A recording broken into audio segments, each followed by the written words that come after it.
You're listening to episode 31 of the Product Boss podcast. In this episode, we have a video roundtable with myself, Jacqueline, Veronica of Vintage Meet Modern, and Natalie of Totally Dazzled.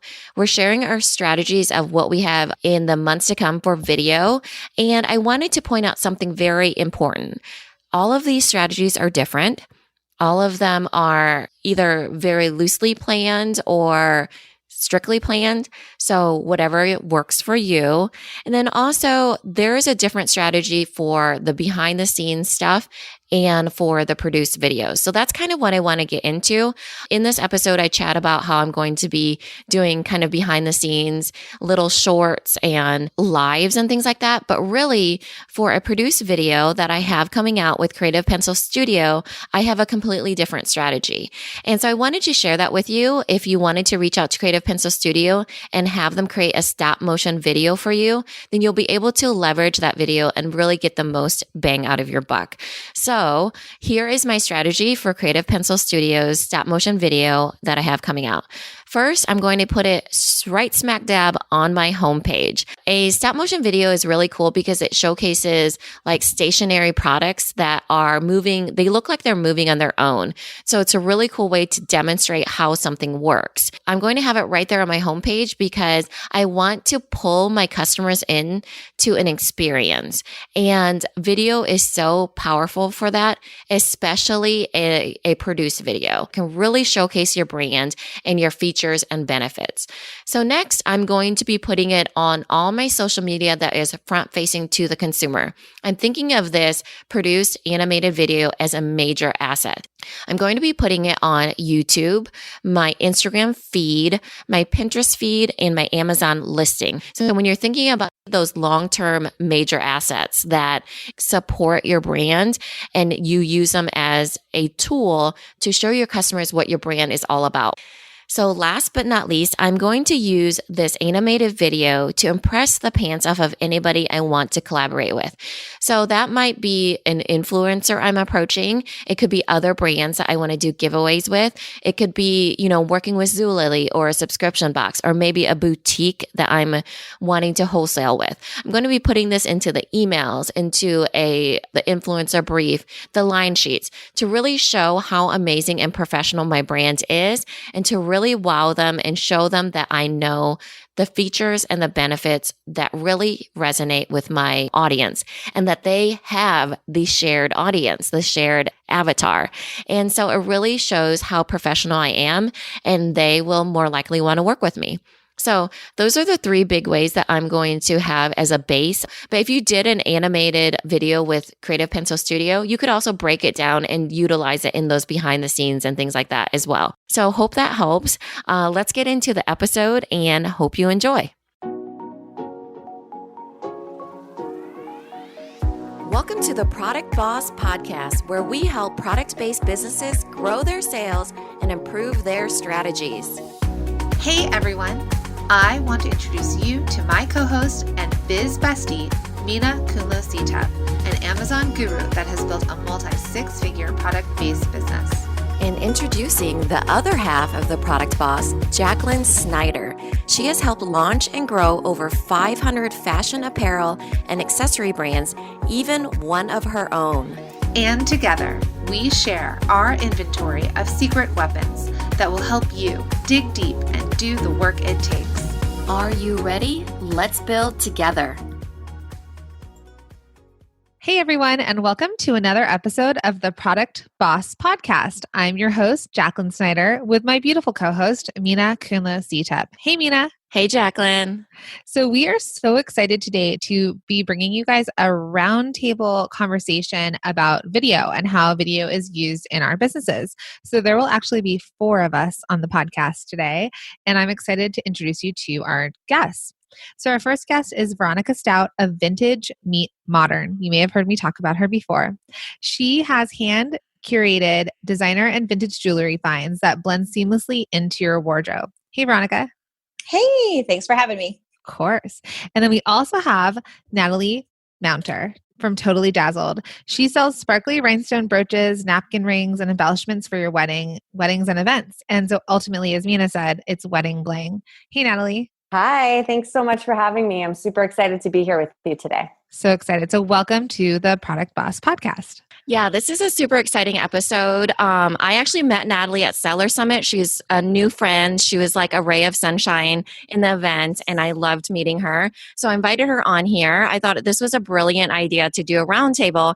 And Veronica, we mention her all the time because she's a dear friend and she does amazing things. We're going to do this very conversational, and the whole purpose of this is so you can see the different ways that people are doing video and how even if you're product based, you can grab a la carte from what you think that would work best for you and then piece together a strategy so then you can know where you're going and make it more effective. So we are going to actually go through what Minna and I are doing for our own businesses as well. So Minna for Little Labels and myself for Designer Consulting Co-op.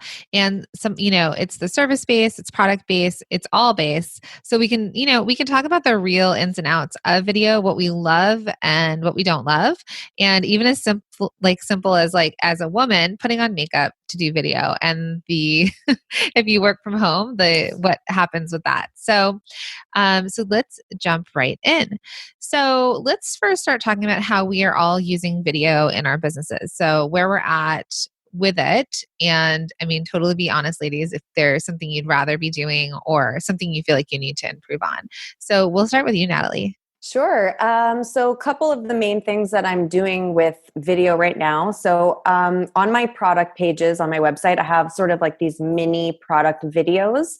And it's just, our products are pretty small. So it's just literally me showing the product in my hands and talking about it. And I feel that those are very effective on the sales page, just to show what the product kind of looks like more three-dimensionally, the size relative to my hand. And because we sell sparkly things, how they kind of shimmer and shine in the light. So we do those. Not all of our product pages have them right now because we shoot them in batches. So like our latest round of products, like we're still going to be batch shooting those. But they do help convert, I find, on the sales page. The next thing that we do is we have a YouTube channel.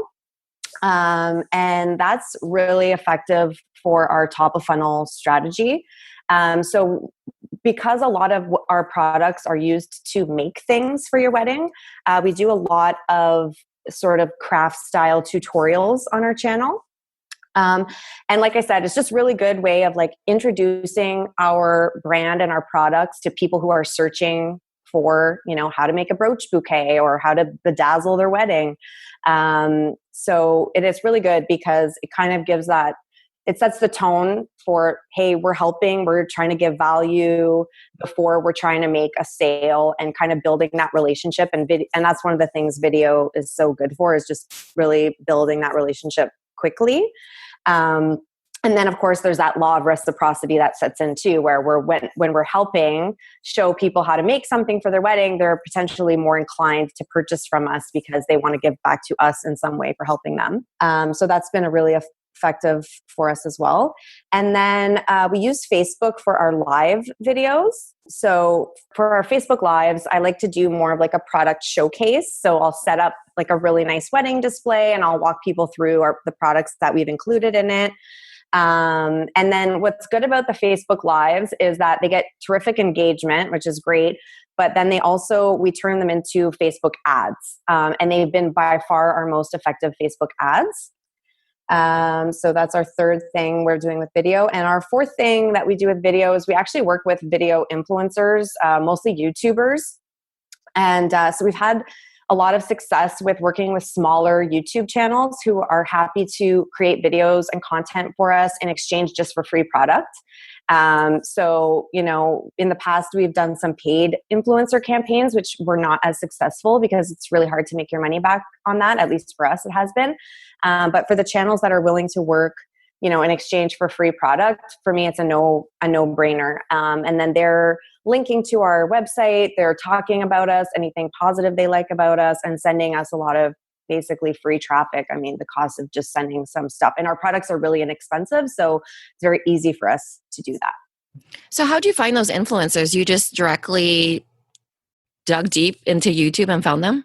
Yeah, so the way that I found a lot of them originally was when I was searching for content ideas for my own channel, and like other videos were popping up and kind of similar channels, but not selling their own product. And then I just started reaching, like cold emailing them.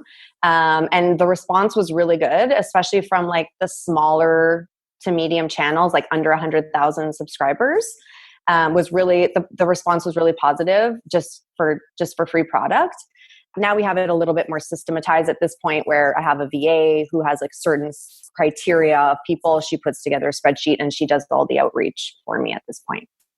So take us through your customers' interaction with your video. So if do they find their way to you through video, as well as if they find your website, the videos there to sort of explain what you do? Right now, we use it more as a traffic source to our websites. There are some of our videos on our product pages, not very many of them. That's something we should improve on. We also repurpose our YouTube videos as blog posts. So it's like keeping fresh content on our website, which is good. And then it's also helps your YouTube videos when you're embedding it right on your website or whatever. So it helps boost up your YouTube channel, and it also keeps your website fresh. So there's two benefits there. Awesome. Thank you. And then Veronica, tell us about how you're using video in your business. We use video a number of different ways in our business, but we have a little bit of a similar strategy as our good friend here from Totally Dazzled was talking about, which is that size and scale are really, really important in the jewelry industry. And we found that the questions that we would be receiving through email over and over again would be people asking to see the jewelry on, because they couldn't get a feel for how it would actually look on them. And I found myself taking like 1 million selfies a day, or having one of my assistants take a lot of selfies per day. And we just weren't having the ability to reach as many people as we could at one time. And so I felt there was this need over and over again that if people had these same questions, they couldn't be the only people. So we just kind of put ourselves out there with Facebook Live. And in the beginning, I just started the same way. We would just show product shots of things like either against our hand, or maybe in reference to something that you could obviously tell the scale of, like a bookmark or a ruler or something like that.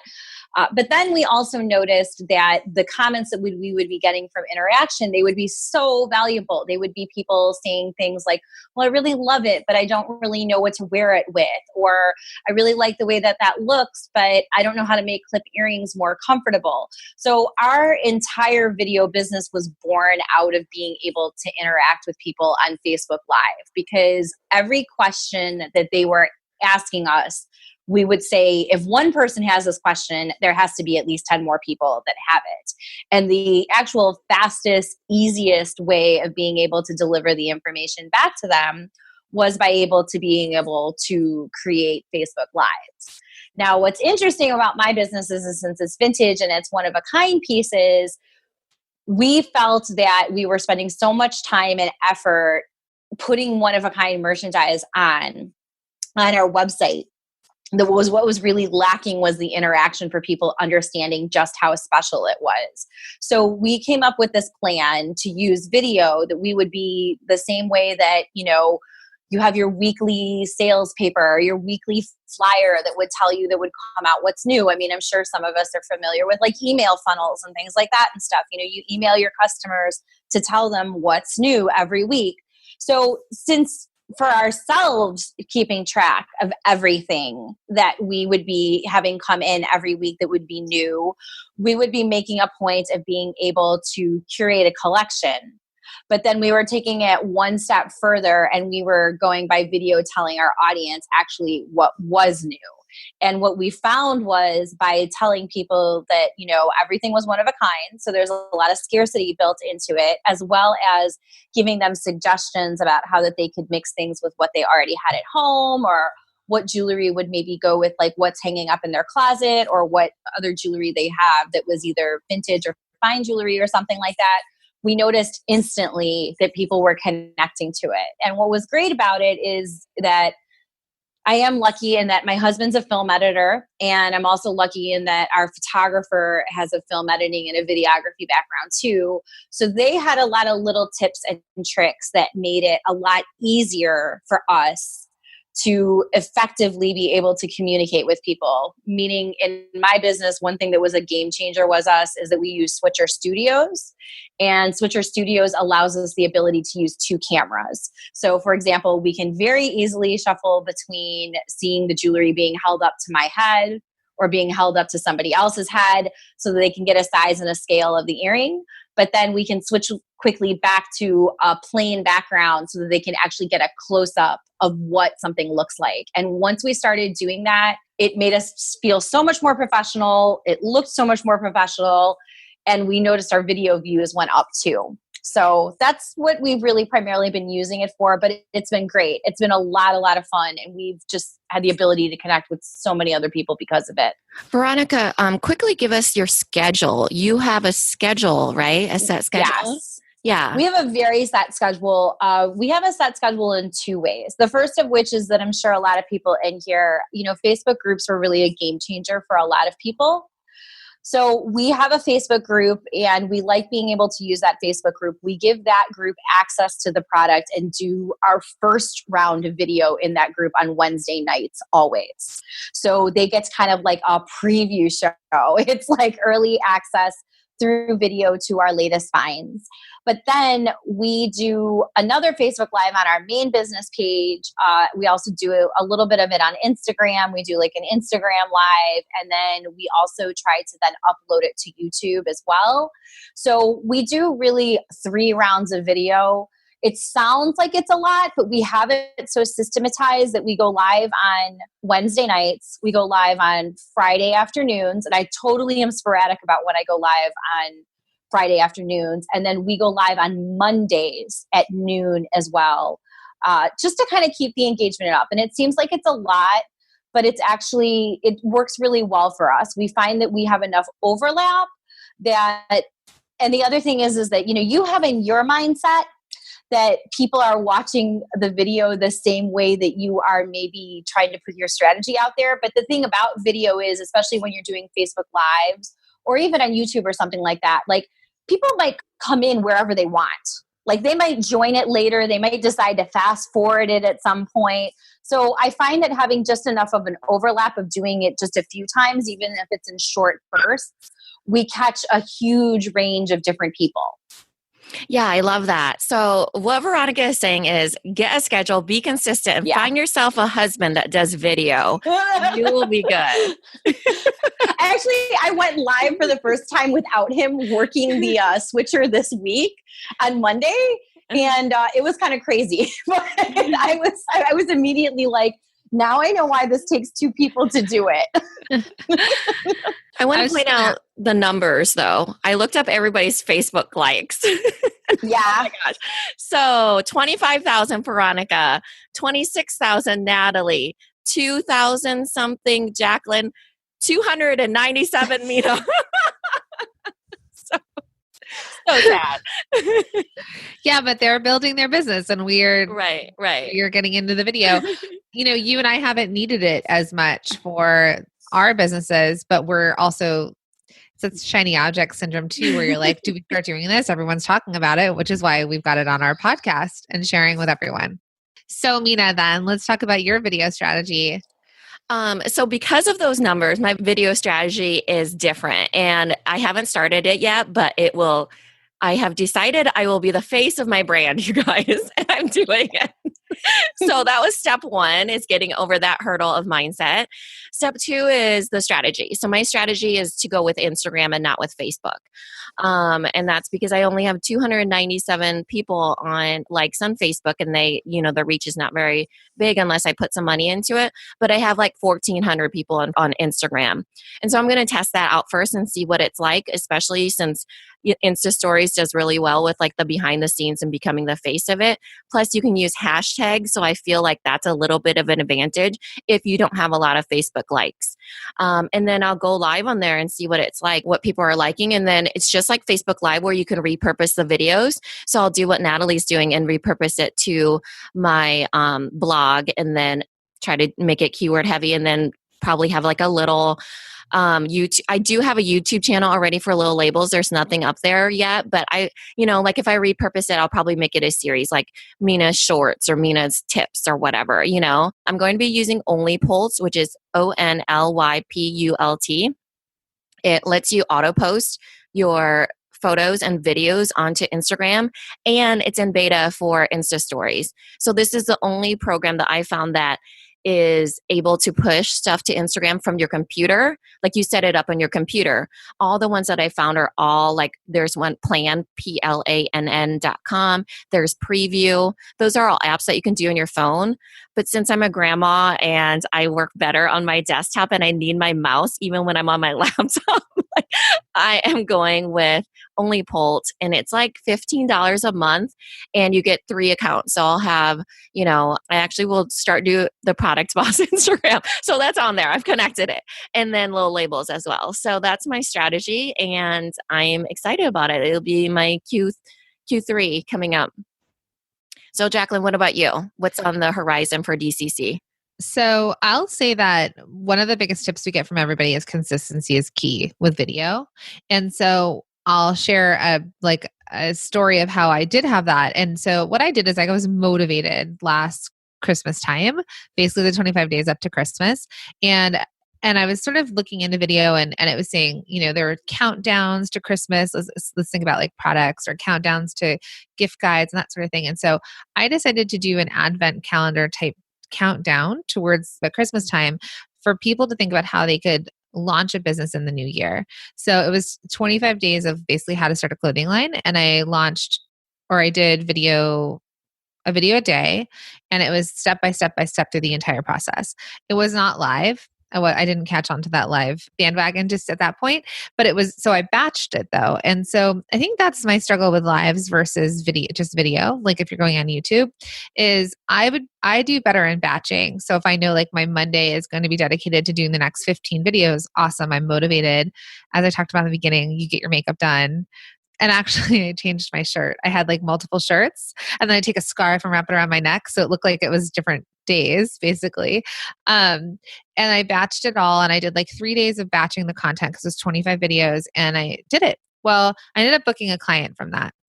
So one client binge listened or watched with her husband actually all of the videos, and that convinced them enough that they should work with me, and then they decided to work with me. So it was that know, like, trust factor, which is sort of what you get when you do video or you have a podcast and people get to hear how you work or see how you do it. But since then I've tried. I was in the city 2 days ago. I did an Insta story. Still don't fully know what I'm doing or who's really watching. My thing with my service-based business is I can't share a lot of what I do because a lot of it is confidential for my clients. And the behind the scenes stuff also can't really share that. I could do trainings, mini trainings, but I don't actually need to be pulling people towards my business right now. I'm actually pretty booked up with my business, and my business has been around long enough that I actually don't need the videos or a lot of social media, let's say, or anything like that to keep my business going. My business is pretty intact and I have people who call me. I had 4 people sign up for calls yesterday. I have done nothing for that. So I've been told my SEO is fantastic. But when I get motivated, I think for me, what I'll do is it's more of like quarterly or maybe twice a year where I'll do sort of like these training tutorials. And then as my team grows, or if I feel the need, I'll probably then repurpose it exactly like Natalie was saying, whether they go onto YouTube and I try and just start to gain likes on that. And you're always in hopes of something to go viral or get enough views that it sort of leads them into whatever funnel you're doing. So, but what I am learning is video for the Product Boss and video for our listeners as well. So as we're doing this whole series, seeing how Minna and I can use it, because like when we were all together with Veronica in Wisconsin, we were on her live and we were like, we really need to do more video together and photos for social media. I was nervous though, guys. Veronica is so natural. She was like facilitating the whole talk of going around the room, introducing everybody. And when it got to my turn, well, first of all, I was sweating like, oh my gosh, I'm next. Oh my gosh. And when it got to my turn, I was fine. And I was like, hey, that was really easy because somebody else was there with me. So in your first initial, whether it be on Zoom or any videos coming up, you may want to do collaboration ones so you can dip your toe into it. It's a lot easier when you have somebody else because you have that dynamic going back and forth. And it's not solely like you're not thinking everybody's watching your every single move, which they are not, honestly, you know. So one of the things I loved about what Jacqueline said is the batching. It doesn't have to be live video. It's great to have video because you're able to connect so quickly. The know, like, and trust comes so quickly. It's not those 7 touch points. It's more like 2, because then they're like, hey, what's this next video? What's this next video? It's like binging on Netflix videos. Pretty much you're done with a series by the time dinner is ready. So I think that's great. And I think the video thing, I wanted to talk a little bit. So shameless plug here, Jacqueline. Wanted to talk a little bit about Holiday to Halo because you kind of like made me think of that when you were talking about your series. So one of the things. But Holiday to Halo is our group coaching program we're launching in September. Yes. And it's going to have a little bit of a video push to it in the beginning because a lot of it will be, hey, what's going to be working for you? Let's test out a few things. What would work best for your, company and your brand? And then we'll help you through that and kind of let you test some things out with us. And then we'll be able to help you and push you along. So I loved what Jacqueline had done. She had done the Advent calendar. So it was lots of videos leading up to a certain point on a certain path, and it made it so much easier. She does 5 or 50. You did 12 videos in a day, right, Jacqueline? Yeah, it was something crazy. So we were part of a boot camp. I did 2 videos in a day, and I had to take a nap. I'm not even kidding. That's a true story. Like it was so much, but now I feel much more comfortable. So Minna and I, we did a 12 days of Christmas one too. And how did that work for you? It was a game changer. And I would suggest this for something like a product-based business. Natalie was mentioning working with influencers. For us, we decided to do a giveaway. And so we did a 12 days of Christmas giveaway. But we picked pieces that we knew would be something that would be reasonably priced for us to be able to absorb the cost to give them away. But people tuned in all 12 days to see what we were giving away and to see who won. And so that wasn't, and again, like that was a situation where like lives really helped. If I could just back up for just 1 second, just to like chime in with Minna when she was talking about like the lives and getting on camera and stuff like that. I think that one of the best things that you can do is just go ahead and just go live. But besides going live, like if you really don't think that you can, for me, what always helped with getting to talk with everybody and doing like a Facebook Live and those types of things was being able to just think that I was being able to have a conversation with somebody back within the camera. And that's always helped me be like, okay, somebody has to be watching that has a question. So Natalie. Yeah, I just wanted to chime in on that a little bit about, I think a lot of what holds people back with video is like just this need to be perfect or just to have everything, totally flawless. And I just wanted to share a couple quick tips on getting over that. I think in the beginning, it's helpful to, like Veronica was saying, just imagine you're having a conversation and just realize that this world is starving for truth and for raw realness because we live in this very, fake put together world, and that people will actually relate to you and like you, I think, even more the more real and natural you are. And I know for myself, I can tell right away when someone is just a little bit too polished or reading from a teleprompter. It actually takes away and diminishes from that trust factor that you are able to build up so well with video. So I think just like keeping it really real. And like for me, I tend to be really excited and animated. I talk with my hands and I get, and then whenever I try to tone that down and I'll think, people aren't going to like this, I'm not professional, I end up just coming off as really fake and not trustworthy. And so I've discovered to just really relax and just try to be myself and talk to somebody like as if they were coming into my store, and just greet them that way. And if you're really, really nervous, one thing that I like to do before a live is to do like a run through just by taking a video, like just put it in selfie, take a video, run through it all, make sure I'm comfortable with what I'm going to say. I can watch it back and make any changes that I didn't like before I go live. And that really helps. And then just one more thing on the technology front. So Veronica mentioned that her husband is a videographer, and that she uses, really fancy apps and all kinds of cool things, which is incredible. But I've discovered, okay, well, this is kind of crazy. Not that fancy. My husband is also a videographer, so there must be something to this. But one thing I will say is that, especially when it comes to our lives, like I've done some lives in his studio where I have like professional lighting and all this great stuff. And I've done some lives with my phone on a tripod, me in my little basement office with nothing fancy going on. And those ones will perform just as well. It's really, I think, it's nice to have all the fancy stuff, but don't let that hold you back if you're thinking about getting started in video. Just start. It doesn't have to be perfect. And I think the quality of the content of what you're delivering is so much more important than the production value. Just if I could add to that, like the opposite is true for me. Like when I go live or when I am in the moment, I do so much better as well than the planned out things. But if you feel that you have got a lot of value into something that you give in a live, just like that's one of the beauties of absorbing what does go on in the professional world is that editors are there to take the best part out and make that be able to be repurposed over and over and over again.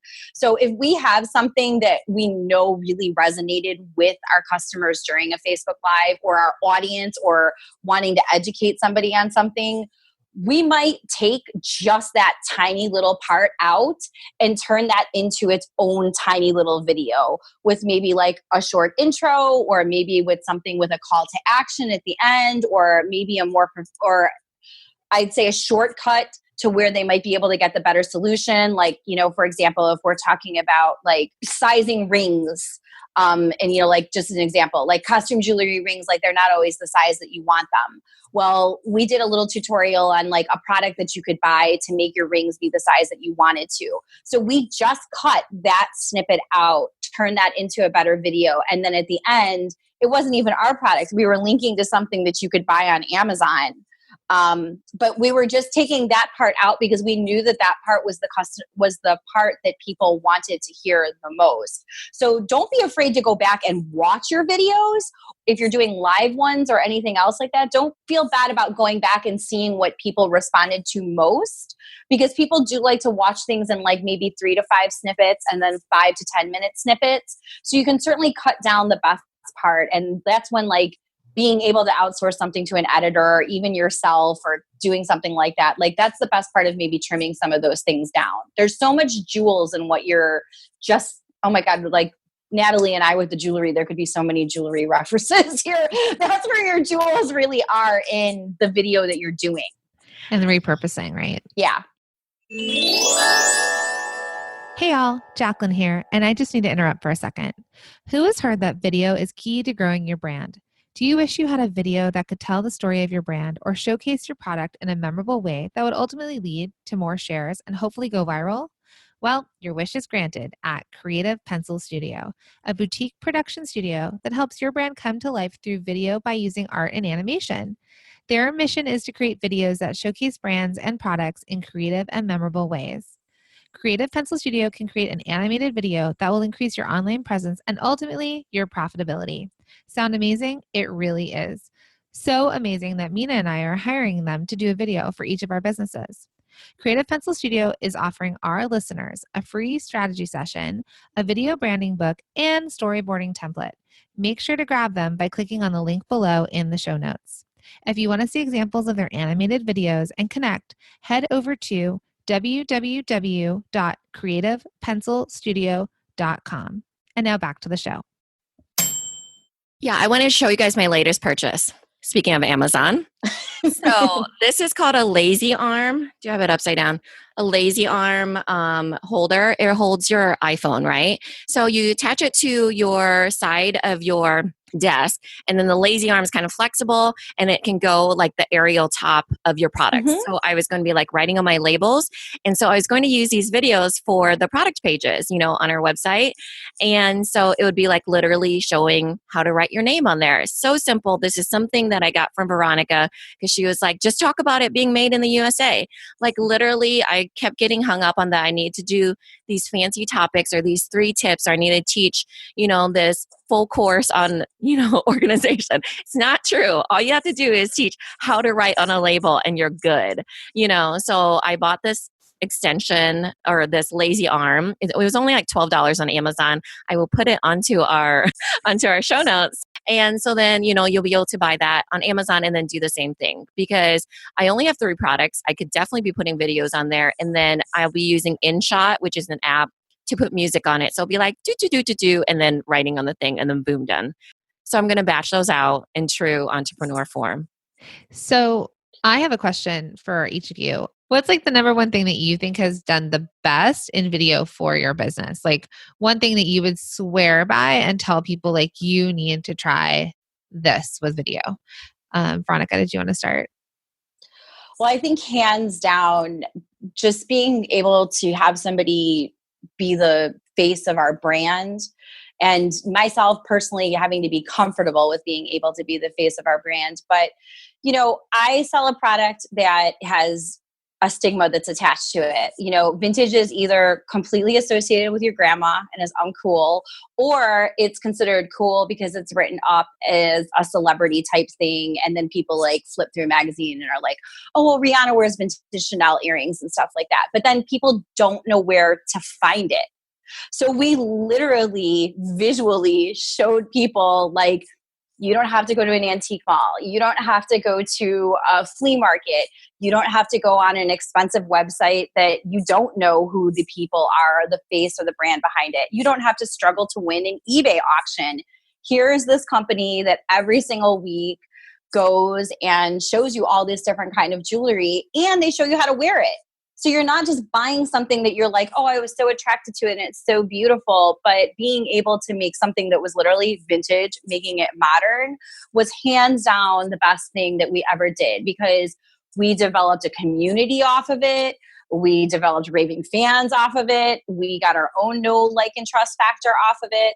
And it goes back to our whole mission and value statement of wanting to help women look and feel their best, and also not wanting these things just being discarded down the road and then nobody doing anything with them. And so we've been really lucky. That's definitely been the best part. And it's definitely also been the part that has been such a game changer in our business, because people, it's kind of like, I don't know, going to like an open house. Like you walk into it and you see it and you can actually picture doing something with it rather than just being like, oh, that's pretty. Yeah, absolutely. Natalie, how about you?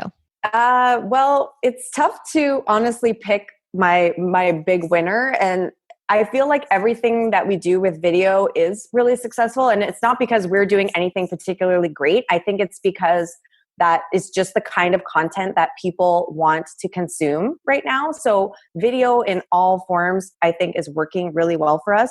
If I had to pick one, I would say if you are spending money on Facebook ads, I would say you need to do some Facebook Lives and try, especially for the ones that gain any kind of traction, try turning them into a Facebook ad. So when we were running our Facebook ads before trying the strategy, we were getting, like with a photo post or something like that, we were getting like 2 times return on ad spend. When we started using live video, we were getting up to 12 times return on ad spend. And anybody who's scaling up a business knows that like your advertising costs can get crazy, and it's super important to get like the best return on your ad spend possible. If you're not spending money on Facebook ads, I would say go for creating a YouTube channel. What I love about it is that the content is there forever. It's a search engine. People will continue to find you over and over and over again, and they will watch multiple times of your videos. And like, I just think it's, for me, a great return on my time spent, these videos, especially if you do a good job with your keyword research for your YouTube videos. They will continue to get views, and new people will continue to find you through your channel. So I wanted to bring up a video that Natalie had done that stuck out to me. She was like walking around showing tablescapes on how to use like this rose gold, I don't know, like bling wrap. Bling wrap. And so she was just showing the different things, and then she showed the roll, and this is how much she had used, and she's like, this is what's left. And so it was really cool. The tablescapes were already done. So, first of all, that's a great way to collaborate with other businesses. She is heavy into the wedding industry. So it'd be a really great way to be like, hey, let's do something together and get, in front of their audiences too. Secondly, it puts the attention away from you too. So I love that. And it caught my eye, and it's honestly the reason why I invited her to do the roundtable with us, because I was like, this is genius. And I loved it. So is that the type of video that you are repurposing for Facebook ads, or what type of video are you doing? Yes. So that particular video that you're referencing, we just shot I think last week, and the whole, I knew right going into it, I was planning a video with the intent that it would be turned into a Facebook ad. So yeah, I put a lot of time and money and effort into setting it up. It was quite an elaborate setup. So, I really planned that one out well to turn into an ad, which is great. Sometimes, unfortunately, I haven't planned them out to be an ad, but they work really well as an ad anyway when we tried them. So mistakes that I've made. So I did a different bling wrap video that was really, really successful. But it was a product launch video, and I launched it with a discount. So when we decided to turn it into an ad, it was still, we had to offer it at the discounted price because that's what I was promoting in the video. So it was really tough. Even though the ad was really successful, it's tough when you're paying for an ad and then you're offering the product at a discount. So I shot this whole video with the purpose of replacing that video in our Facebook ad strategy. So now I'm offering not only the product at full price, which will be great, but also introducing our newest color. So yeah, that was it was a Facebook Live. It got great engagement naturally, which is part of what makes them such successful Facebook ads. So naturally they get a lot of engagement. So you're building up that social proof on the ad before you actually even turn it into an ad. So now, that video has at least 2,500 views. It's got tons of shares and comments and likes. And now when we turn it into an ad, probably next week, it's when people see it, they're going to say, oh, people like this. People are watching this. It's got comments. People are, commenting that they've purchased it already, or that they like it, or they're so excited about the new color. So it just performs so well as an ad. And then what about, so it was the unsponsored one. So it hasn't been turned to ad yet, but I saw that you could buy the bling wrap and it had the purchasing underneath it. So talking a little bit about tech, is it because your Shopify is connected to your Facebook, and does that automatically come up for you to attach that so they can buy it? How does that work? Yep. So there's a couple different things that I do. The first thing that I'll do in the description to my live video is, obviously I like to use the word live, hey, live, we're showing, whatever. And then I'll put a link to the products, a link in the description to the products or the product category that I'm talking about. And then, yes, you're right. Because I am on Shopify, I can link the products that I'm talking about in the video directly. So those show up right underneath your Facebook Live after you post it. So they don't show up, or at least I don't know how to do it. Maybe Veronica would, as you're going live. But once you post it, you can link all of the products there. And in all honesty too, this is another thing with Facebook Live, almost all of the views, at least that I get, are on the replay. So I might only have 10 people on with me actually watching live. But then, like I said, in less than a week, I've got thousands of views. So I think it's really important to just not worry so much about not having a lot of people on your live videos, because most people will be watching after the fact, where you can add things like a shop now button, or your product, direct product tags to your website, and stuff like that. Yeah, I should chime in for anybody who's intimidated over video at all. I feel like Minna and I are both grandmas together because when we are logging on through Switcher Studios, which is an app that you have to use, which I do like Switcher. It's easy to use if you want to use multiple cameras, but you can only type things in on the iPad, and I'm an old lady like that. That's way too much work. I need my giant keyboard and my mouse too. So we almost always do the same thing. We always go back after the video is over, or we just even have somebody who's sitting at the desktop or the laptop, adding it at the same time to put links in and things like that. I think the best part, again, is what you're saying, is that when people go back and catch the replay, that's where, again, there's a lot of success in the follow-up.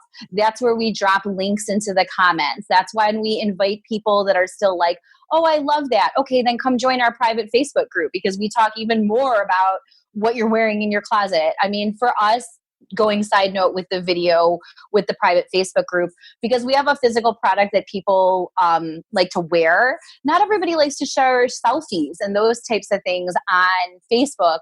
So we have the VIP group or the Facebook group on the side because women in that group are more likely to want to share pictures of them actual selves because then they know the entire world isn't seeing their selfies or pictures of them trying to figure out how to put a brooch on or something like that. So there's the benefits in that. But that's a really important point to make. It was that, you know, a lot of it has to do with the replay or people going back to watch. So don't be intimidated about that either. Or don't ever feel like there's nobody watching. So, but I love what you said about like YouTube too, because Facebook is not always reliable. Even though it's an easy way to drive traffic and you get a lot of return on your ad spend, a lot of times we get frustrated because there'll be things that we even set up through Facebook and then it doesn't go right. And then I'm yelling and screaming over it. And then my husband will come back and be like, yeah, the tech people just let us know that like it's an issue within Facebook. It has nothing to do with Switcher, or it has nothing to do with the video, or it has nothing to do with anything else. Facebook made the change, not you. So speaking of Facebook ads, just really quickly, do you ladies do your own Facebook ads or do you hire someone to do that for you? I do my own, not without a lot of guidance from taking a couple good courses, but we've worked things both ways where we've had somebody do our Facebook ads and then we've done them ourselves. But we're at a place where we feel like we still know our audience best. And so just some really good tips and tricks that we learned, like Alexa similar sites and audience insights and things like that.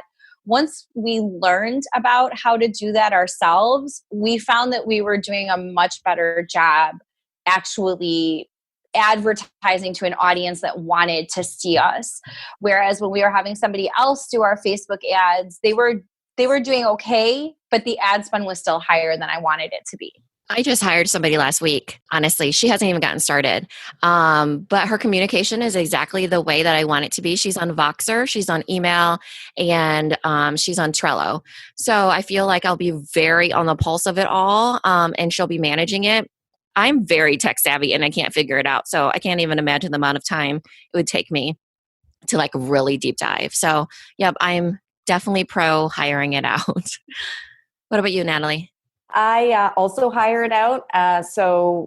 First of all, I am very well aware that PPC in any form is not my strength. And I only have so many hours in a day to put into my business. And I just think that it's not the best use of my time because I think I'll just get frustrated and discouraged and I won't do a good job because it's just not my realm of interest. So PPC, whether it's like my Google ads, my Facebook ads, like any kind of pay-per-click, I outsource that. That's the first thing I want to outsource because I just know it's not in my skill set. What I guess would be your biggest struggle with video for you ladies? Like what has been something that you find challenging? Oh, that's an excellent question. I mean, I would say everything from budgeting the right amount of time to actually doing it. It does take time. It looks effortless while you're doing it. And even if you feel good on camera while you're doing it, there is a lot of preparation and a lot of thought that has to go into actually doing it and doing it effectively. The more you practice it and the more you do it, the same thing like with strategy, like if you even create like a template like type thing for even your content, if you know every week that your content is going to be presenting new items or maybe carrying a certain topic that you know your audience is, it's good to come up with that template as to what you want to talk about in advance rather than winging it. But that takes time to come up with and it takes away from being able to do other things.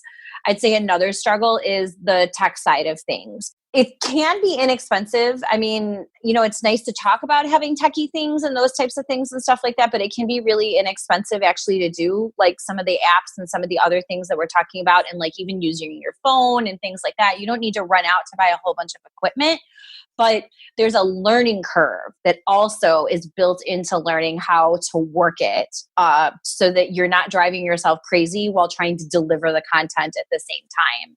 And if you're not really good with tech stuff, or if you're intimidated or about even going on video, that can definitely also be a challenge. There's one thing that I would like to say content wise that actually is a challenge for me. What they say that one of the things that's the best that people get most attracted to is the behind the scenes videos.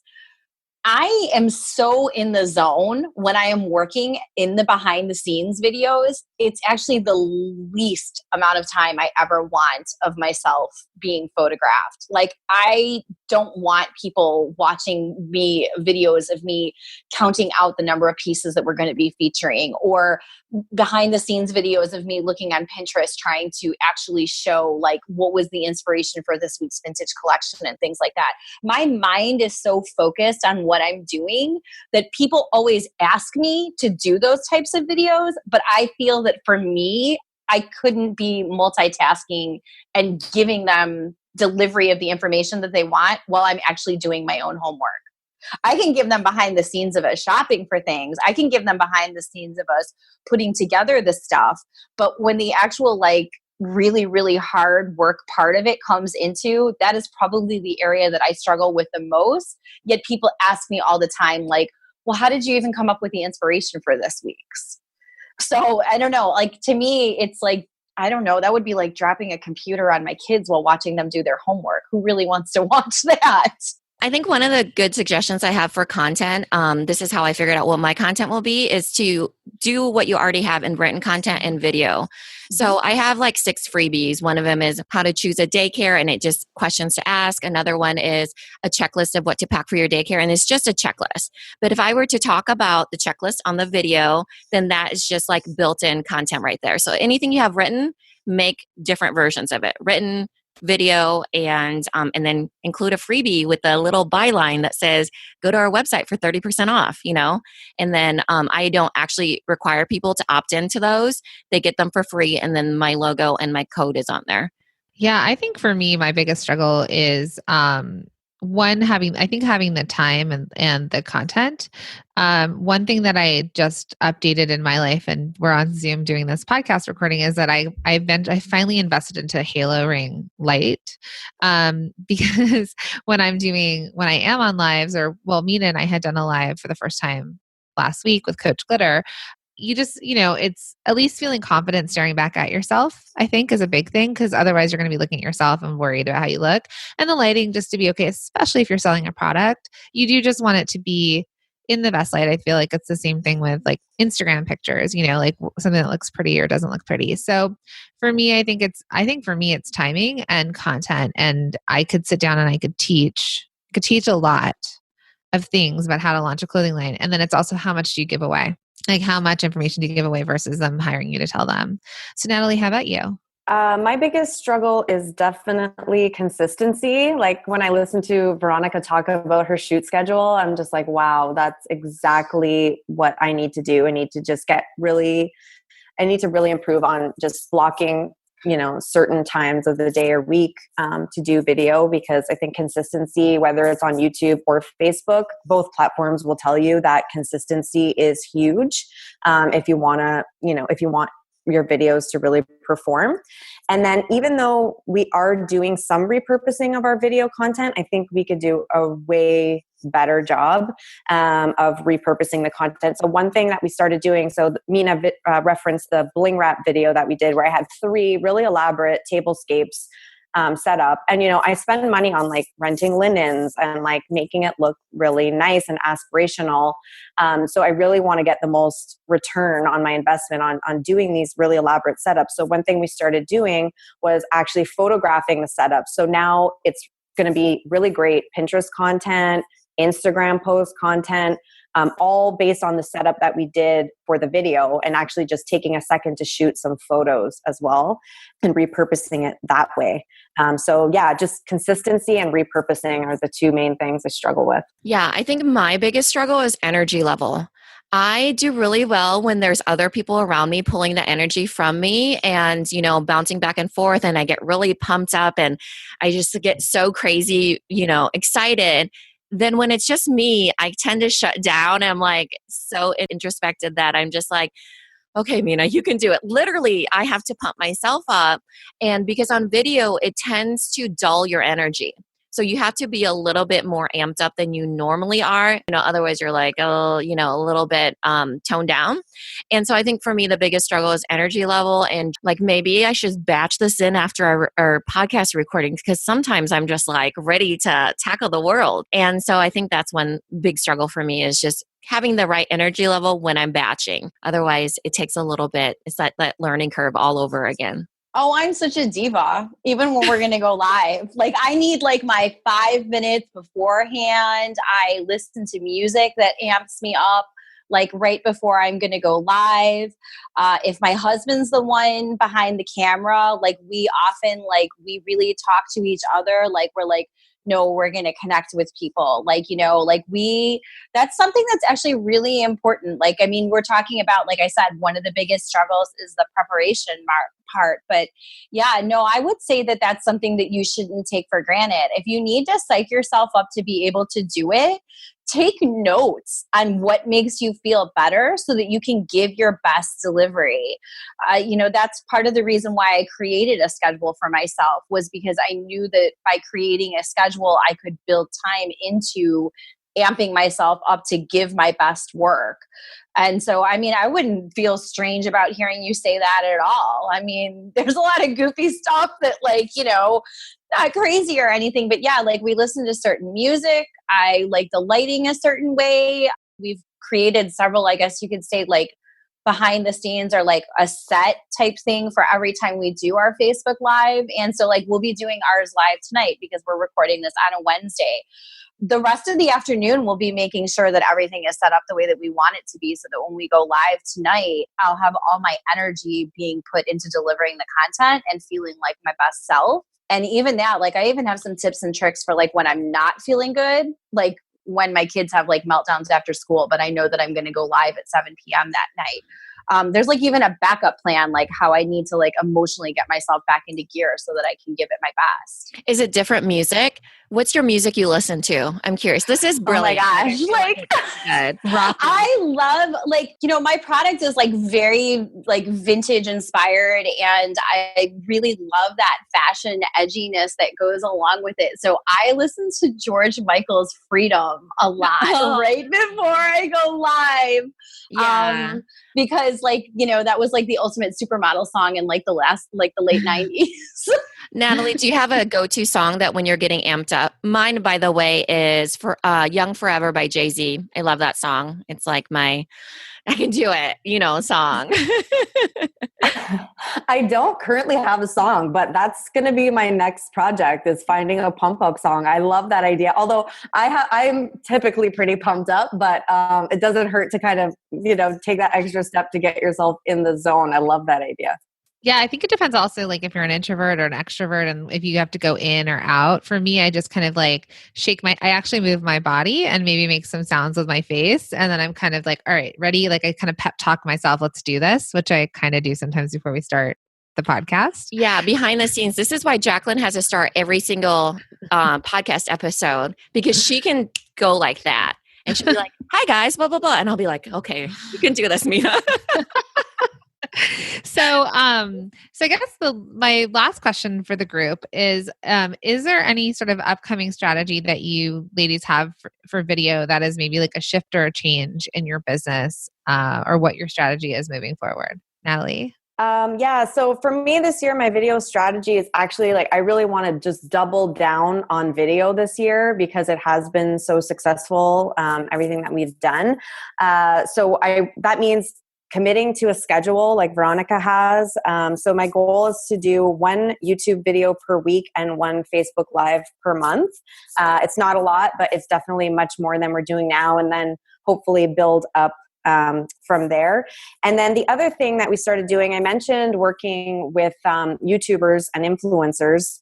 So like I mentioned, we hadn't had a lot of success with just paying an influencer $500 or whatever it is to promote our product.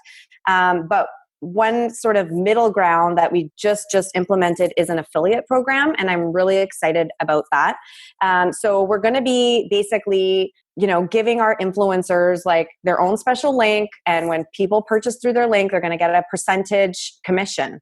So it's kind of like we're still paying them, but they have to perform to get paid. And I feel like our influencers will be much more, interested in promoting our products consistently and regularly because they have more incentive. And, hopefully we can get some of those bigger influencers to work with us who weren't previously interested in working just in exchange for free products. So we just installed an app called Refersion for that. And we just signed up our first affiliate, who is like one of our favorite YouTubers to work with. She fits with our brand perfectly. And she's also kind of mentoring us back in a way because she's been an affiliate for a few different companies. So she's kind of giving us feedback and whatever as we kind of get it all ramped up. And then, before we kind of invite, a lot of people to join our program. What's the percentage you're giving her, if you don't mind sharing?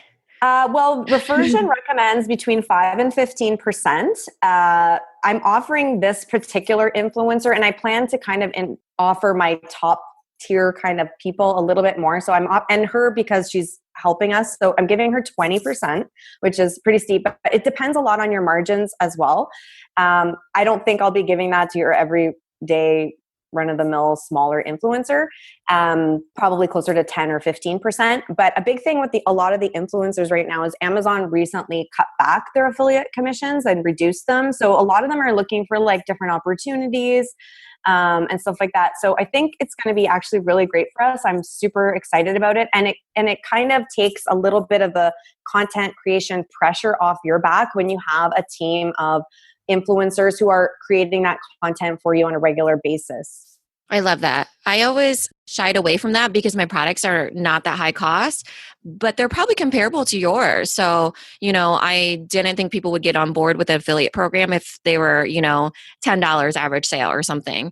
But it seems like they would then, depending on their audience, I guess, So Veronica, how about you?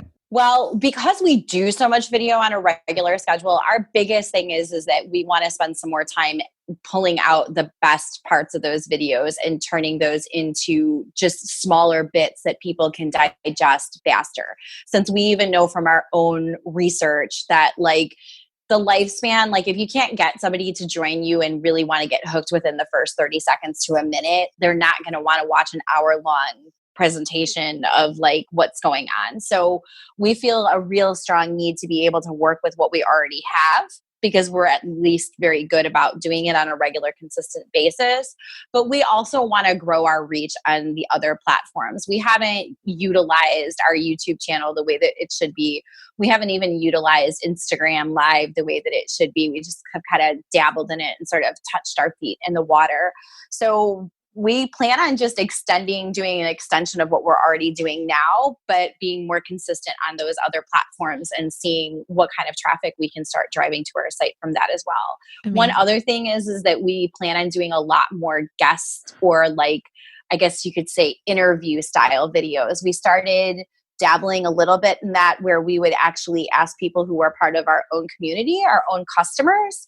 And we thought that there weren't going to be people who were going to want to join us live. And it actually worked out really great. So that was another really great thing with like know, like, and trust was to actually invite customers to join us to talk about like, for example, like why they collected costume jewelry and like what pieces they had gotten from us. And so that was really fun. I got to feel like they got to know me, and I certainly felt like they got to know us better as well. So it was fun.